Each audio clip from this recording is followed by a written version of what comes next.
อันนี้ផ្ការំជែកអ្នកខ្លះក៏ហៅថាផ្កាជែកចឹងទៅព្រោះខ្មែរយើងបាទព្រោះខ្មែរយើងចូលចិត្តព្រួញពាក្យហើយផ្កានឹងចំណុចពិសេសរបស់វាគឺវា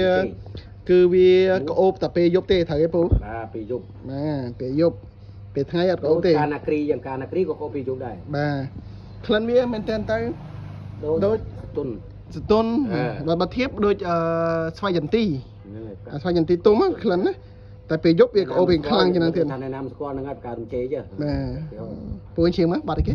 ឱការរំជែកឱការំជែកកំពុងតែដេកមានគេចូលកាច់អូព្រោះទៀតបងមិនទាន់ដាច់ស្រាច់ហ្នឹងបត់របស់វាបត់មនុស្សស្រីបត់នេះមិនបត់អើយណាបាទបត់ជាសូសវឿនក៏មិនដឹងដូចជានេះ